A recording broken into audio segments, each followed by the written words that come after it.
अस्सलाम वालेकुम स्टूडेंट्स। आज की इस वीडियो में मैं फर्स्ट ईयर इकोनॉमिक्स का गैस पेपर शेयर करने वाली हूँ। कंप्लीट गैस पेपर शेयर किया जाएगा। इसमें MCQs, short questions and long complete शामिल होंगे। फॉर 2025 के लिए ये गैस पेपर होगा।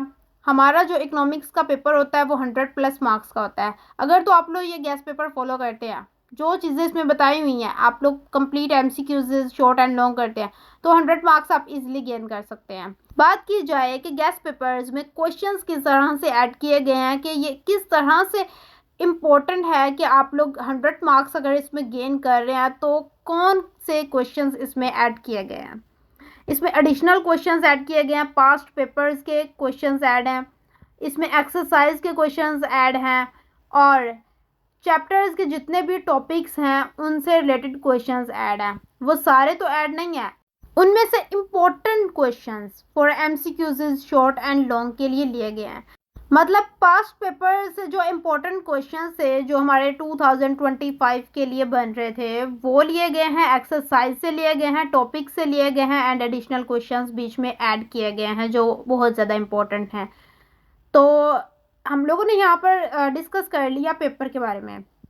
हम चलते हैं पेयरिंग स्कीम की तरफ और देखते हैं कि पेयरिंग स्कीम किस तरह से मैंने आप लोगों को एक्सप्लेन की थी, ताकि कुछ आइडिया हो जाए। अगर हम लोग गैस पेपर की तरफ जा रहे हैं तो पेयरिंग स्कीम को पहले देख लेते हैं एक दफ़ा। इस तरह से ही पेज है ये पेयरिंग स्कीम का। आप लोग पेयरिंग स्कीम की वीडियो को जाके देख सकते हैं। बिल्कुल सेम ऐसे ही मैंने एक्सप्लेन किया था, वही पेजेस मेरे पास पड़े हैं और वही मैं आप लोगों को यहाँ पे दिखा रही हूँ। एक दफ़ा ओवरव्यू हो जाए ताकि फिर हम लोग गैस पेपर की तरफ जाएँ तो ईजिली हम लोगों को समझ आ जाए कि हम लोगों ने किस तरह से क्वेश्चंस जो है वो करने हैं।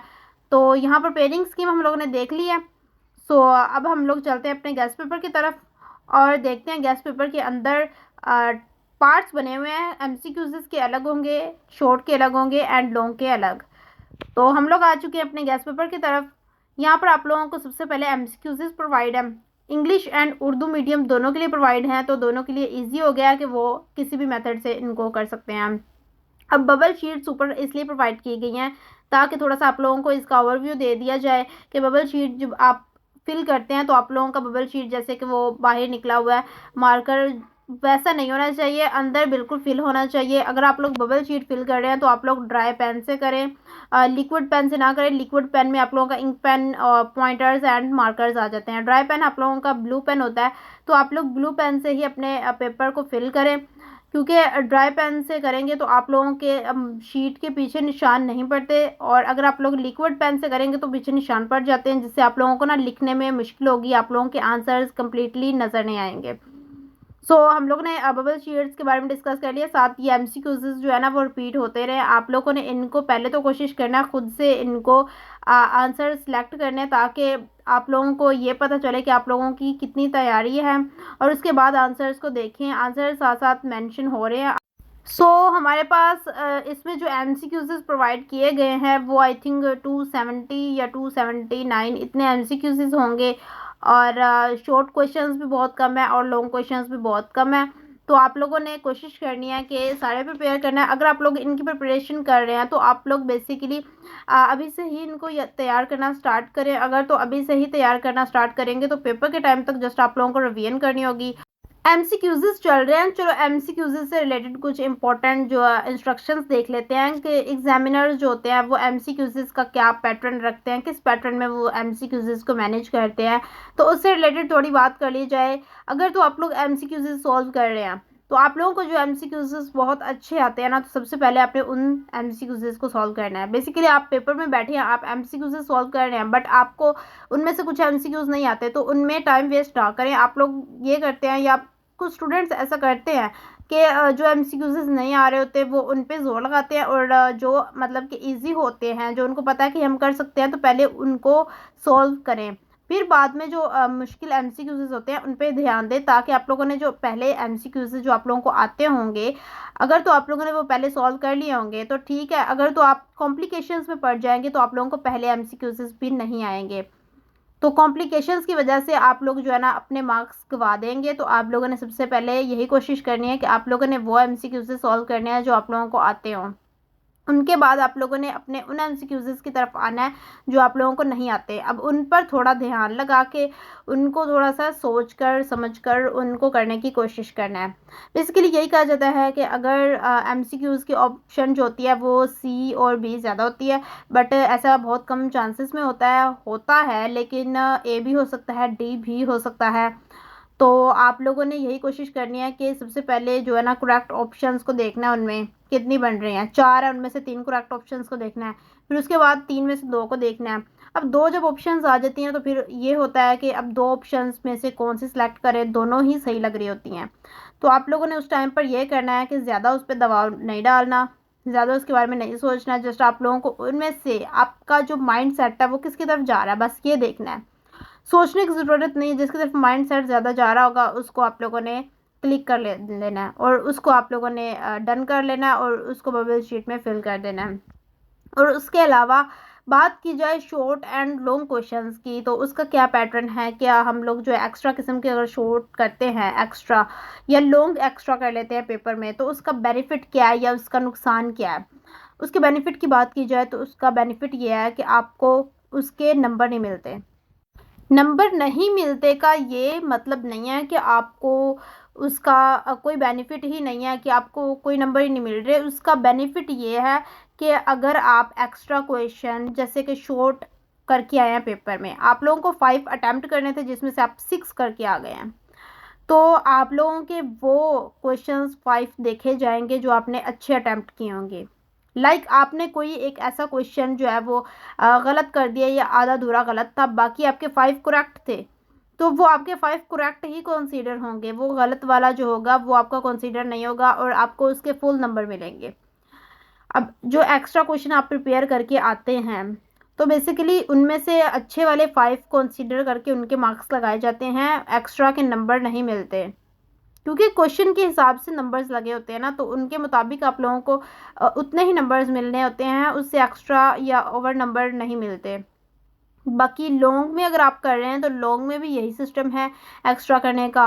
और देखा जाए तो अगर आप नुकसान इसकी बात कर लेते हैं, तो नुकसान इसका ये होगा कि अगर आप एक्स्ट्रा क्वेश्चन कर रहे हैं, अटेम्प्ट कर रहे हैं, आपने पहले 5 कर लिए हैं अच्छे से, अब अगर आप एक्स्ट्रा भी लास्ट में कर रहे हैं तो आप वो भी उसको गलत कर रहे हैं, उसमें से कोई मिस्टेक्स हैं, तो उसको आपको करने की ज़रूरत नहीं है। वो जो है आपने 5 अगर अच्छे अटैम्प्ट कर लिए हैं तो आपने 6 अच्छा अटैम्प्ट नहीं किया, तो बेसिकली उसका ये इम्पैक्ट पड़ेगा कि आपने जो पहले 5 किए हैं उसके बाद आपको कोई क्वेश्चन नहीं आता था, फिर भी आपने वो किया और गलत किया है, तो उसका इम्प्रेशन ये पड़ता है कि एग्जामिनर ये सोचेगा कि आपको जस्ट यही क्वेश्चंस 5 आते थे, मतलब कि अटेम्प्ट 5 करने हैं, आपको यही 5 आते थे, उसके अलावा आपको जो ये क्वेश्चन अच्छे से नहीं आता था, मतलब कि उसको यही लगेगा कि इससे आगे इसको क्वेश्चंस आते ही नहीं हैं।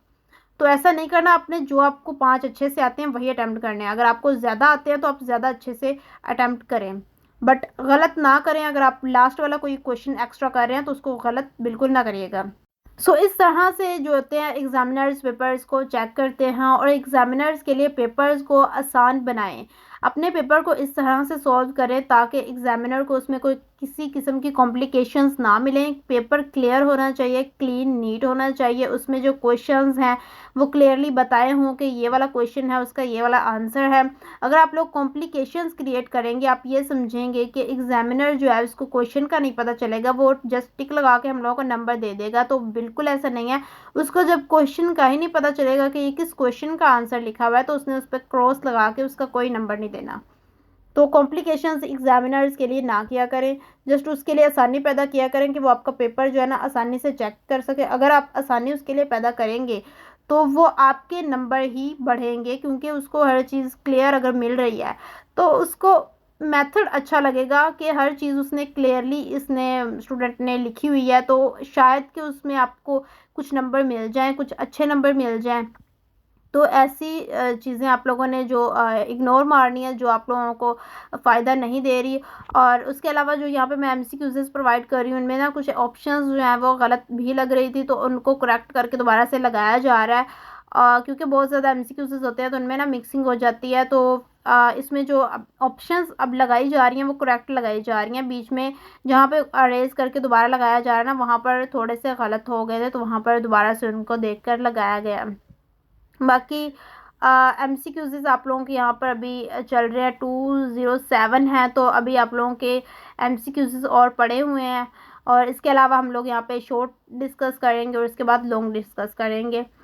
इतनी लंबी वीडियो है तो इसमें मैं क्या ही बोलूँ, और आप लोगों को इम्पोर्टेंट इंस्ट्रक्शंस ही दे सकती हूँ, क्योंकि इतनी लंबी वीडियो में मैं अगर चाहूँ तो कोई सॉन्ग लगाकर हल्का सा और यहाँ पे आप लोगों को गैस पेपर प्रोवाइड कर दिया, चलो आप लोग इसको देख लो। ऐसा नहीं है। आप लोगों को जो भी इंस्ट्रक्शंस मैं यहाँ पर प्रोवाइड कर रही हूँ या कुछ बता रही हूँ पेपर से रिलेटेड, मैंने पिछले गैस पेपर्स के अंदर भी बहुत सी चीज़ें बताई हैं जो कि बहुत ज़्यादा इंपॉर्टेंट हैं। कुछ स्टूडेंट्स ने देखी होंगी कंप्लीट वीडियो, उनको पता होगा, और जिन्होंने नहीं देखी उनको नहीं पता होगा, जस्ट वो गैस पेपर लिया और चले गए। तो गैस पेपर लिया है तो उसमें आप लोग इम्पोर्टेंट इंस्ट्रक्शंस के बारे में भी तो जानें कि आप पेपर देना है ना अपने, आप चाहते हैं आपके बहुत अच्छे नंबर आए, तो आपको इन चीज़ों के बारे में डिटेल में या कम्प्लीटली पता होना चाहिए कि किस वे में हम लोगों को तैयारी करनी है, किस वे में एग्जामिनर के माइंड सेट को अपने माइंड सेट के साथ कनेक्ट करने की कोशिश करें कि किस तरह से वो पेपर को तैयार करता है, चेक करता है कि किस तरह का पेपर उसे अच्छा लगता है। ये चीज़ें आप लोगों को मैं हर गेस्ट पेपर के अंदर बताऊंगी और बताई भी हैं। तो इन चीज़ों को आप लोगों ने याद रखना है, इन चीज़ों को भूलना नहीं है। अगर तो आप लोग ये पेपर्स की जर्नी में हैं, आगे भी पेपर देने आप लोगों ने अपनी क्लासेस में, और अभी भी आप लोगों ने पेपर ही देने हैं, तो इन चीज़ों के बारे में आप लोगों को बहुत अच्छे तरीके से पता होना चाहिए। जब भी तैयारी करते हैं तो उसमें आप लोगों को सबसे पहले तो एग्जामिनर्स के माइंड सेट के मुताबिक चीज़ों को देखना होता है, ताकि उसके माइंडसेट के मुताबिक ये देखना होता है कि उसने किस तरह से पेपर चेक करना है और हमने किस तरह से तैयारी करनी है। उस वे में अगर आप लोग करेंगे एग्जामिनर्स के माइंडसेट के मुताबिक, तभी आप लोग जो है ना इसमें अच्छे मार्क्स गेन कर पाएंगे। और जो चीज़ें मैंने यहाँ पर आप लोगों को बताई आप लोगों ने वो कंप्लीट प्रिपेयर करनी है। अभी से प्रिपेयर करेंगे तो ईजी होगा कि आप लोग पेपर के टाइम तक जस्ट इनको रिवीजन कर सकेंगे। अच्छा, ये बात तो होगी कि हम लोगों ने एग्जामिनर्स का माइंडसेट कैसे हम लोगों ने रीड करना है, कैसे जानना है कि वो किस तरह से पेपर को देखेगा। तो अब बात कर लेते हैं हम लोग इस सब्जेक्ट से रिलेटेड थोड़ी सी, कि हम लोग जो इकोनॉमिक्स यहाँ पे MCQs मैं आप लोगों को दिखा रही हूँ, उसके बाद सब्जेक्टिव आएगा शॉर्ट का। तो MCQs जो हैं वो आप लोगों ने इस तरह से प्रिपेयर करने हैं कि आप लोग सबसे पहले तो जस्ट मैं यहाँ पे निशान लगा रही हूँ ना, आप लोगों ने सबसे पहले तो इस तरह से MCQs प्रिपेयर करने हैं, उनके निशान ना लगे हो। आप लोगों ने सबसे पहले खुद से इसको देखना है कि कौन सी ऑप्शन करेक्ट बन रही है। या फिर अगर आप लोग ऐसा भी नहीं करते, आप लोग पहले ऑप्शंस को देख लेते हैं इनके, इनकी ये वाली ऑप्शंस हैं, तो दोबारा आप लोग अगर वीडियो को देखेंगे तो दोबारा से जब ऑप्शंस नहीं लगे होंगे तो तब आप इनको अच्छे से रिकॉल कर सकेंगे। अगर तो आप लोग ऐसे तैयारी करेंगे तो बहुत अच्छी तैयारी हो जाएगी और आप लोगों के MCQs जो है कम्प्लीटली कवर हो जाएंगे। क्योंकि यहाँ पर अगर आप लोग MCQs कर लेते हैं तो आप लोगों को कहीं और से MCQs करने की ज़रूरत नहीं है, ना शॉर्ट करने की ज़रूरत है ना ही लॉन्ग। यहाँ पर सब चीज़ें आप लोगों को मिलेंगी जो आप लोगों के पेपर के लिए इंपॉर्टेंट है और 2025 के एग्जाम्स के लिए। जस्ट आप लोगों को शॉर्ट क्वेश्चंस या लॉन्ग क्वेश्चंस हैं उनके आंसर्स के लिए बुक से आप हेल्प ले सकते हैं, बुक से उनको याद कर सकते हैं या गाइड से उनके आंसर्स को याद कर सकते हैं। बाकी यहाँ पर कंप्लीट जो है आप लोगों को स्टेप बाय स्टेप बताया गया कि पहले MCQs हैं, उसके बाद अब शॉर्ट आ चुके हैं, हमारे MCQs कवर हो चुके हैं, और उसके बाद लॉन्ग क्वेश्चंस का पार्ट आएगा, वो भी मैं आप लोगों को दिखाऊंगी। पहले आप लोग यहाँ पर शॉर्ट क्वेश्चंस को देख लें, इनका या आप लोग स्क्रीनशॉट ले लें या फिर आप लोग इनको अपनी बुक पर निशान लगा लें या गाइड्स में ये क्वेश्चंस होते हैं वहाँ पर निशान लगा लें। तो यहाँ से हमारा सब्जेक्टिव स्टार्ट होने वाला है। ये हमारे शॉर्ट क्वेश्चंस का सेक्शन है, इसमें डिटेल में शॉर्ट क्वेश्चंस आप लोगों को बताए गए हैं for English and Urdu medium both. आप लोगों ने साथ साथ इनको देख लेना है। शॉर्ट क्वेश्चंस अगर आप लोग पेपर के लिए प्रिपेयर कर रहे हैं तो उसका भी एक पैटर्न होता है। आप लोगों ने 2 से 3 लाइंस के दरमियान जो होता है अपना शॉर्ट क्वेश्चंस करना होता है। अगर तो आप लोग इन 2-3 लाइंस के दरमियान अपना क्वेश्चन जो है वो अटैम्प्ट कर रहे हैं तो आपको थोड़ी एक मिसाल भी साथ देनी पड़ती है। 2 नंबर आप लोगों को इसलिए ही मिलते हैं कि आप उसकी थोड़ी सी मिसाल भी दें, क्योंकि डेफिनेशन के 2 नंबर नहीं होते। जो अगर कोई फ़र्क पूछ लिया या कोई ऐसा क्वेश्चन पूछ लिया जिसमें वजह बतानी होती है तो फिर वो आप लोगों के 2 नंबर का होता है क्वेश्चन। उसके अलावा अगर कोई डेफिनेशन आ जाती है तो वो आप लोगों का 1 नंबर ही डेफिनेशन का होता है और 1 नंबर एग्जाम्पल का होता है, वो साथ करनी होती है। और इसको भी आप लोग इस तरह से पेपर में अटैम्प्ट करें। और जब आप कोई क्वेश्चन शॉर्ट अटैम्प्ट कर रहे हैं तो उसका ऊपर नंबर लिखें, ये कौन सा क्वेश्चन है, फिर उसके नीचे एक मार्कर के साथ उसका नाम लिखें कि आप किसकी तारीफ़ कर रहे हैं। फिर उसके नीचे आप इंक पेन से स्टार्ट करें या ब्लू पेन से स्टार्ट करें। फिर लास्ट पे एक एग्जांपल दें उसकी, फिर उसके बाद लास्ट पे एक लाइन लगा दें। तो इससे बहुत अच्छा जो है ना वो हमारा तैयार हो जाता है शॉर्ट क्वेश्चंस। ऐसे ही शॉर्ट क्वेश्चंस को आप अटैम्प्ट करें और लॉन्ग क्वेश्चंस को भी इस तरह से अटैम्प्ट करें कि लॉन्ग क्वेश्चंस के अंदर हेडिंग्स दी हों, ताकि बताया हो क्लियरली कि इसमें यहाँ पर ये बताया हुआ है, यहाँ पर ये बताया हुआ है। और इससे बहुत अच्छा जो है ना इम्प्रेशन पड़ता है। एग्जामिनर जब चेक करेगा पेपर को तो उसको जब क्लियरली चीज़ें मिल रही होंगी तो वो आपको अच्छे मार्क्स भी देगा, उससे ज़्यादा भी। तो यहाँ पर आप लोगों के शॉर्ट क्वेश्चंस जो है वो कवर हो चुके हैं और इसके नीचे लॉन्ग क्वेश्चंस हैं। लॉन्ग क्वेश्चंस भी कुछ ही हैं, ज़्यादा लॉन्ग क्वेश्चंस नहीं है। तो आप लोगों ने इनको भी कम्प्लीटली कवर कर लेना है। और देखा जाए तो लॉन्ग एंड शॉर्ट क्वेश्चंस में कुछ ऐसे क्वेश्चंस हैं जो सेम ही हैं। अगर आप लोगों ने शॉर्ट किए हैं तो लॉन्ग क्वेश्चंस में भी वो आ रहे होंगे, तो अगर आप लोगों ने लॉन्ग किए हैं तो लॉन्ग से शॉर्ट क्वेश्चंस में वो रिपीट हो रहे होंगे। यहाँ पर इक्वेशंस जो हैं वो चेंज हो सकती हैं, डिफरेंट हो सकती हैं, बाकी पैटर्न वही होगा। और बाकी जो मैं बताना चाह रही थी कि एमसीक्यूज़ जो है वो आप लोगों ने अपनी एक्सरसाइज के भी देख लेने हैं एक दफ़ा, और वहाँ से भी कर लेंगे तो बेसिकली यहाँ पर भी वही हैं तो कवर हो जाएंगे। और यहाँ पर हम लोगों के लॉन्ग क्वेश्चंस डन हो चुके हैं। और हम लोगों का जो 11th क्लास इकोनॉमिक्स का जो पेपर है वो कम्प्लीटली डन हो चुका है, गैस पेपर। और इसको आप लोगों ने कम्प्लीटली याद करना है। और इसमें जो इम्पोर्टेंट मैंने चीज़ बातें बताई हैं इस वीडियो के अंदर वो आप लोगों ने याद रखनी है। और आप लोग इसको अब अभी से ही तैयारी स्टार्ट करेंगे तो आप लोग अपने पेपर के टाइम तक इजीली रिवीजन कर सकेंगे।